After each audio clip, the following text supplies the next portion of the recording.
سہتر گھاٹی سلوک میں حسد ہے۔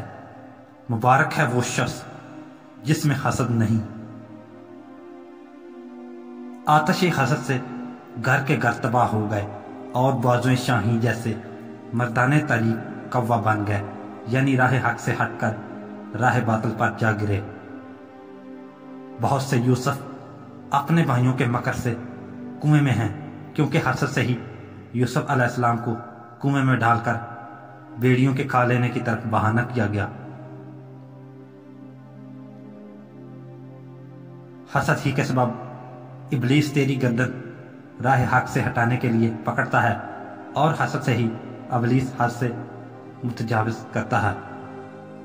حسد ہی کے سبب ابلیس سیدنا آدم علیہ السلام کی تعظیم سے شرم و عار محسوس کرتا تھا، اور حسد سے ہی سعادت سے اسے عداوت ہے۔ آپ صلی اللہ علیہ وآلہ وسلم کی اطاعت سے ابو جہل نے حسد ہی کی وجہ سے ننگ و عار محسوس کیا، اور خود کو حسد ہی کی وجہ سے بالاتر محسوس کیا۔ اس کا نام ابو الحکم تھا، لیکن حسد کے سبب اس کا نام ابو جہل ہوا۔ بہت سے اہل حسد کی وجہ سے نااہل قرار دیے گئے۔ جس شخص کا مزاج فاسد اور طبیعت بیمار ہوتی ہے، وہ کسی کی تندرستی نہیں چاہتا۔ بیماری سے مراد روحانی بیماری ہے۔ حاسد جس کا کمال گرد و پیش سے دیکھتا ہے، تو حسد سے اسے درد کلینگ شروع ہو جاتا ہے۔ اے حاسد، تو بھی کوئی کمال حاصل کر لے، تاکہ دوسروں کے کسی کمال سے تو غم میں مبتلا نہ ہو۔ خبردار، حسد کو اللہ والوں سے ترک کرو، ورنہ دنیا میں مثل ابلیس کے ذلیل اور رحمت حق سے دور ہو جاؤ گے۔ خدا ہی سے اس حسد سے نجات طلب کر، تاکہ تجھے خدا تعالیٰ اس حسد سے خلاصی عطا کرے۔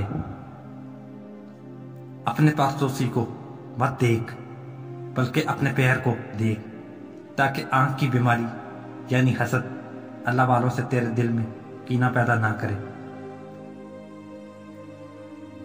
یعنی جس طرح بقول مشہور طاؤس اپنے پروں کے حسن سے مست اور بے خود رہتا تھا، اور جب اپنے پیر کی سیاہی دیکھ کر شرمندہ ہو جاتا ہے، اسی طرح تم اپنی صفات حسنہ پر نظر نہ کرو، اور ان کو عطائے حق تعالیٰ سمجھ کر شکر ادا کرو،